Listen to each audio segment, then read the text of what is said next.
رمضان کی غلطی یہ بھی ہے، ہم دن میں روزے کا احترام کر لیتے ہیں، گناہ نہیں کرتے، نظریں محفوظ، آنکھیں محفوظ، کان محفوظ، اور جو ہی رات شروع ہوتی ہے اور ہلے پلے شروع ہو جاتے ہیں۔ سب سے بڑی جو بغاوت ماہ سیام سے لوگ کرتے ہیں وہ یہ منحوس میڈیا ہے، جو لوگوں کے سامنے پرکشش پروگرام لے کر آتا ہے اور لوگوں کو تراویح سے، نماز سے غافل کر کے، رمضان کی مبارک ساعات سے دور کر کے اپنے اسکرین کے سامنے بیٹھنے پر مجبور کرتا ہے، اور لوگ سمجھتے ہیں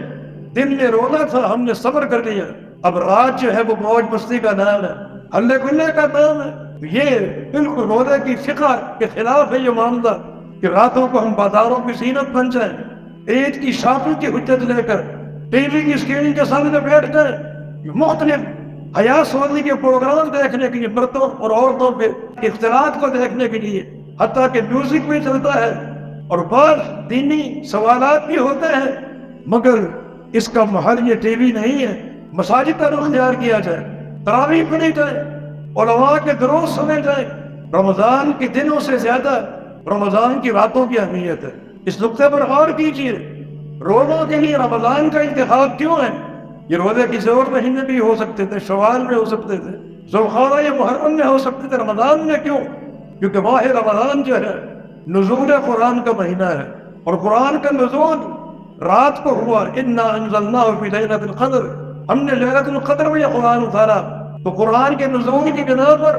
رمضان کی راتوں کی اہمیت زیادہ ہے دنوں کی بنسبت۔ پیارے پیغمبر صلی اللہ علیہ وسلم دنوں میں کچھ نہ کچھ وقت سو جاتے تھے، راحت فرما لیتے تھے۔ رمضان کی راتیں کیسے گزرتی؟ آپ عشاء کی نماز کے بعد قیام اللیل فرماتے، لمبا قیام ہوتا،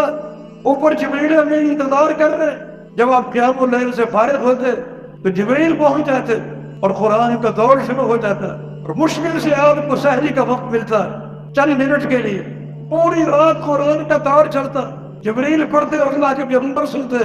اور اللہ کے پیغمبر پڑھتے اور جبریل امین سنتے، بڑی یہ پرکیف راتیں ہوتی، پر لذت راتیں ہوتی، اور سارا وقت اللہ کی وحی کے ساتھ مصاحبت اور مراقبت میں گزر جاتا۔ پہلے قیام اللیل ہوتا، لمبے قیام ہوتا اور قرآن کی تلاوت ہوتی، پھر جبریل امین کے ساتھ قرآن کا دور ہوتا، اور جب جبریل جاتے اللہ کے پیغمبر کو اس قدر شرح صدر ہوتا، اتنی خوشی ہوتی کہ اپنے مال کے تانے آپ کھول دیتے، اور آندھی اور طوفان کی رفتار سے بڑھ کر اپنا مال غریبوں میں بانٹتے۔ یہ پیارے پیغمبر کے رمضان کی راتیں ہیں۔